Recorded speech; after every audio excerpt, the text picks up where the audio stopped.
स्वर्ग की भूमि पर उस दिन न कोई तृष्णा थी न कोई क्रोध। चारों ओर स्वर्णिम आभा फैली हुई थी। वीणा और शंख की ध्वनि के बीच दिव्यता गूंज रही थी। वह एक ऐसा स्थान था जहाँ न दुख था न युद्ध, केवल प्रकाश और शांति। किंतु उस शांति में अचानक एक नई किरण उतरी। वह था सूर्यपुत्र कर्ण। उसका तेज बाकी सभी आत्माओं से भिन्न था। एक ऐसा तेज जो संघर्ष, दान और अपमान के बीच भी कभी बुझा नहीं। कर्ण धीरे धीरे आगे बढ़ा। उसके चरणों से पुष्प झड़ने लगे, पर उसके हृदय में एक प्रश्न था, मैं मरा कैसे और क्यों? वह चारों ओर देखता रहा। उसने देवताओं को देखा, गंधर्वों को देखा, अप्सराएं वीणा बजा रही थी, पर उसके मन का संताप शांत नहीं हुआ। युद्ध तो मैं धर्म के लिए लड़ा था, तो फिर मुझे अधर्म का फल क्यों मिला? इसी उधेड़ बुन में वह आगे बढ़ा। तभी स्वर्ग के द्वार पर एक प्रकाशमान आकृति उसके सामने प्रकट हुई। वह बर्बरिक था, घटोत्कच का पुत्र, महाबली योद्धा जो युद्ध शुरू होने से पहले ही अपने वचन का शिकार बन गया था। बर्बरिक ने मुस्कुराते हुए कहा, स्वागत है सूर्यपुत्र, स्वर्ग तेरे तेज से आज और उज्जवल हुआ है। कर्ण ने उसे देखा। वह उसकी मुस्कान में कोई पुराना अपनापन महसूस कर रहा था। बर्बरिक, मैंने सुना था कि तू भी इस युद्ध को देखता रहा, पर युद्ध में लड़ा नहीं। बर्बरिक ने सिर झुकाया। हाँ, मैं युद्ध का साक्षी था, पर भाग नहीं। और तू युद्ध का अंग था, पर फिर भी त्याग का प्रतीक बन गया। कर्ण ने धीरे से कहा, मेरी आत्मा अब भी अशांत है। मुझे नहीं पता मैं कैसे मरा। मैंने सुना था, कृष्ण ने कहा, कर्ण, समय आ गया है, पर मैं नहीं जानता वह समय किसका था, अर्जुन का या मेरा? बर्बरिक की आंखों में गंभीरता उतर आई। कर्ण, तेरी मृत्यु केवल एक बाण से नहीं हुई थी। यह नियति का तंतु था जो काल के हाथों से बुना गया था। आज चल, मैं तुझे दिखाता हूँ वो सत्य जो तू कभी नहीं जान पाया। कर्ण ने सिर झुकाया। दोनों आगे बढ़े, प्रकाश में उपवनों से निकलकर एक अंधकार में द्वार की ओर। महाप्रकाश थम गया था और समय स्थिर लग रहा था। बर्बरिक बोला, यही है काल का द्वार। यहाँ से होकर वही आत्माएं गुजर सकती हैं जो सत्य का सामना करने को तैयार हो। कर्ण ने बिना डरे कहा, मुझे भय नहीं, मेरे जीवन में सदा सत्य ही मेरा साथी रहा। द्वार खुला। अंदर एक विशाल आकाशीय मंडप था जहाँ सब कुछ स्थिर था। न हवा, न समय, न ध्वनि, सिर्फ एक महाशक्ति का अनुभव। फिर वहां से गूंज उठी, कर्ण। वह स्वर इतना गहरा था कि पूरे ब्रह्मांड में प्रतिध्वनित हुआ। धीरे धीरे सामने एक विशाल छाया उठी। वह काल था। उसके नेत्रों में युगों की ज्वाला थी। उसकी श्वास में समय की गति। कर्ण ने प्रणाम किया। प्रणाम प्रभु, मैंने धर्म के लिए जिया, पर मृत्यु अधर्म की तरह मिली। कृपा कर बताइए, ऐसा क्यों? काल ने धीमे से कहा, कर्ण, तेरे जीवन में न्याय था, पर पक्ष गलत था। सृष्टि संतुलन मांगती है। जब कोई महाशक्ति अधर्म की रक्षा करती है, तब समय उसे अपने पास बुला लेता है। तेरे अस्त्रों से धर्म का पलड़ा टूट सकता था, इसलिए समय ने तेरा रथ रोक दिया। कर्ण ने मौन होकर सुना। उसके भीतर कोई सन्नाटा उतर गया। तो वह क्षण जब धरती ने मेरा रथ रोका? हाँ, काल ने कहा, वह मेरा ही संकेत था। धरती माँ ने तेरा रथ नहीं रोका, मैंने रुकवाया, क्योंकि तेरे तेज को वही समाप्त होना था, ताकि अधर्म का युग आगे न बढ़े। कर्ण की आंखें भीग गई। तो मैं अर्जुन से नहीं हारा? काल बोले, नहीं कर्ण, तू किसी मनुष्य से नहीं हारा, तू समय से हारा, और समय से कोई जीत नहीं सकता। बर्बरिक पीछे खड़ा था।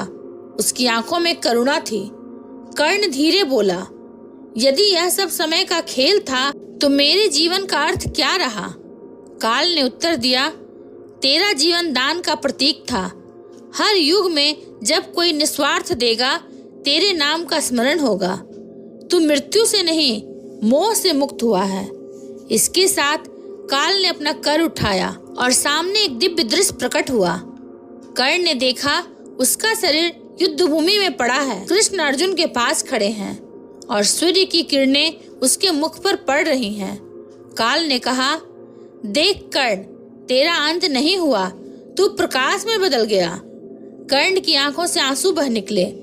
प्रभु, अब मैं समझ गया। काल ने आशीर्वाद देते हुए कहा, अब जा, श्री कृष्ण तेरा इंतजार कर रहे हैं। वह तुझे तेरे जीवन का अर्थ समझाएंगे। बर्बरिक और कर्ण अब एक उज्जवल मार्ग से गुजरे। धीरे धीरे अंधकार समाप्त हुआ और दिव्यता ने फिर से स्थान लिया। स्वर्ग के मध्य एक उपवन था, शांत, सुगंधित, कमलों से भरा। बीच में कमलासन पर विराजमान थे श्री कृष्ण। उनकी मुस्कान में सृष्टि का रहस्य था। उनकी दृष्टि में करुणा और स्थिरता दोनों थी। कर्ण ने आगे बढ़कर प्रणाम किया। हे माधव, अब मुझे सब ज्ञात है कि मेरा रथ क्यों रुका, पर बताइए, क्या मेरी मृत्यु भी आवश्यक थी? श्री कृष्ण ने उसे देखा। कर्ण, तो सूर्य पुत्र था, पर तेरी ज्योति सीमित नहीं रह सकती थी। समय चाहता था कि तेरी आत्मा फिर से सूर्य में मिल जाए, क्योंकि तेरे भीतर जो तेज था वह अब मनुष्यों के योग्य नहीं था। कर्ण मौन रहा। श्री कृष्ण बोले, तेरी मृत्यु दंड नहीं, मुक्ति थी।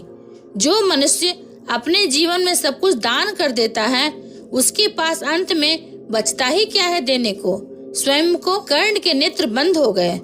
उसने देखा, युद्ध भूमि का हर दृश्य एक यज्ञ के समान था। उसका रक्त, उसका त्याग, उसका मौन, सब किसी बड़ी योजना का हिस्सा था। श्री कृष्ण ने कहा, कर्ण, तेरी आत्मा बंधन से मुक्त है। अब तू समझ ले, न अर्जुन तेरा शत्रु था, न दुर्योधन तेरा मित्र। वे सब केवल पात्र थे और तू कर्म का साक्षी। बर्बरिक मुस्कुराया। सूर्य पुत्र, अब तेरे प्रश्न समाप्त हो गए हैं। कर्ण ने सिर झुका दिया। अब मुझे कुछ और नहीं चाहिए। स्वर्ग की आभा अब और अधिक उज्जवल हो चुकी थी। कर्ण के चारों ओर दिव्य तेज का प्रकाश फैल गया था। सूर्य देव के आलिंगन में समाये कर्ण की आत्मा अब शांत थी, पर हृदय में एक और इच्छा बाकी थी। क्या मेरी धरती के कर्मों का अर्थ अब समाप्त हो गया? क्या मेरे दान और धर्म का कोई फल नहीं? सूर्य देव ने कर्ण की आंखों में झांका और बोले, पुत्र, तुम्हारे कर्मों का प्रभाव कभी समाप्त नहीं होता। जो दान तुमने दिया, जो अन्याय तुमने सहा, वह सब सृष्टि के ताने बाने में ऊर्जा बनकर फैल चुका है। परंतु अब तुम्हें उस सत्य को देखना है जो देवताओं के भी पार है। कर्ण ने विनम्रता से पूछा, कौन सा सत्य पिताश्री? सूर्य देव ने मुस्कुराते हुए कहा, जिसे काल भी केवल आंशिक रूप से जानता है, कर्म का रहस्य। इतना कहकर सूर्य देव ने अपना तेज फैलाया। उनके चारों ओर स्वर्णिम आभा का महासागर उमड़ आया। वह आभा धीरे धीरे एक दृश्य में परिवर्तित हुई। धरती के अनगिनत युगों का प्रवाह। कर्ण ने देखा, एक किसान बीज बो रहा है, कोई योद्धा युद्ध कर रहा है, कोई राजा दान दे रहा है। हर कर्म का प्रतिफल किसी न किसी रूप में लौट रहा है। सूर्य देव बोले, देखो पुत्र, यही कर्म चक्र है। तुमने जीवन में जो दिया वह ब्रह्मांड में संचित हुआ। जो तिरस्कार झेला वह सृष्टि के संतुलन का भाग बना। कर्ण ने कहा, तो क्या मेरे जीवन का उद्देश्य केवल परीक्षा था? सूर्य देव ने कहा, नहीं, तुम्हारा उद्देश्य मानवता को यह दिखाना था कि धर्म केवल शक्ति से नहीं, त्याग से भी निभता है। कर्ण ने गहरी सांस ली। तो क्या अब मैं केवल स्मृति बनकर रह जाऊंगा पिताश्री? सूर्य देव की आंखें कोमल हो उठी। उन्होंने कहा, नहीं, तुम्हारी आत्मा अब सूर्य लोक का रक्षक बनेगी। जब भी किसी मनुष्य के हृदय में निस्वार्थ दान या त्याग की भावना जागेगी, तुम्हारा तेज वहाँ उपस्थित होगा। तुम अब केवल कर्ण नहीं, एक शाश्वत शक्ति हो। उसी समय बर्बरिक पुनः उनके समीप आया। उसके मुख पर एक दिव्य संतोष था। दानवीर, अब आप समझ गए कि मृत्यु भी अंत नहीं बल्कि आरंभ है। कर्ण ने बर्बरिक का हाथ थामा। तुमने मुझे वह दिखाया जो मैंने जीवन में कभी नहीं जाना, शांति। बर्बरिक बोला, और आपने मुझे यह सिखाया कि वीरता केवल बल में नहीं, दान में भी होती है।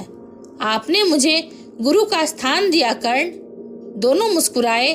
उसी क्षण दूर क्षितिज से सुनहरी रथ ध्वनि गूंजी। देवगण फिर एकत्र हुए। इंद्र, वरुण, यम, अग्नि और स्वयं ब्रह्मा। आकाश से पुष्प वृष्टि होने लगी। इंद्र बोले, सूर्यपुत्र कर्ण, आज से तुम्हारा स्थान स्वर्ग के श्रेष्ठ योद्धाओं में नहीं बल्कि देवताओं के गुरुओं के समान होगा। तुम्हारा नाम हर युग में दान, साहस और न्याय का प्रतीक रहेगा। सूर्यदेव गर्व से बोले, यह मेरा पुत्र है जिसने अपने तेज से स्वर्ग को भी आलोकित कर दिया। कर्ण के चारों ओर दिव्य पुष्प खिल उठे। आकाश से संगीत गूंजने लगा। वीणा, शंख और मृदंग की ध्वनि से पूरा ब्रह्मांड थिरक उठा। कर्ण ने हाथ जोड़कर कहा, प्रभु, अब मैं पूर्ण हुआ, पर मेरी एक प्रार्थना है। पृथ्वी पर जब भी कोई सच्चे मन से कर्म करे, उसे यह आशीर्वाद मिले कि उसका अंत भी उतना ही गौरवशाली हो जितना उसका आरंभ। श्री कृष्ण, जो अब भी दूर से देख रहे थे, मुस्कुराए और बोले, कर्ण, यही तुम्हारा वरदान रहेगा। जब तक सूर्य अस्त नहीं होता, तुम्हारा नाम जीवित रहेगा। तुम्हारा तेज धर्म के पथ को प्रकाशित करेगा। उस क्षण स्वर्ग का आकाश बदलने लगा। सूर्यदेव का प्रकाश फैल गया। कर्ण ने अपने हाथ सूर्य की ओर उठाए। उनके शरीर से निकलता हर किरण अब सूर्यदेव के प्रकाश में मिल रहा था। बर्बरिक ने कहा, अब आप इस लोक के नहीं रहे कर्ण, आप स्वयं प्रकाश हैं। सूर्यदेव ने कहा, चलो पुत्र, अब हम एक हो जाएं। और फिर स्वर्ग के मध्य एक विशाल सुनहरी ऊर्जा का गोला बना।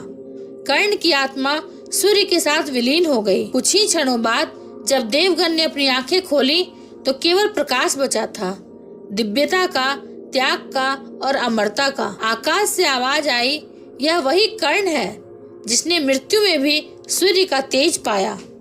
स्वर्ग का उपवन शांत हो गया, परंतु हर फूल, हर किरण और हर हवा के झोंके में अब कर्ण की ऊर्जा व्याप्त थी। बर्बरिक ने सिर झुकाया, अब मैं जानता हूँ दानवीर क्या होता है। उस दिन से स्वर्ग में जब भी सूर्यदेव की किरणें फैली तो उनमें कर्ण की मुस्कान झलकती रही।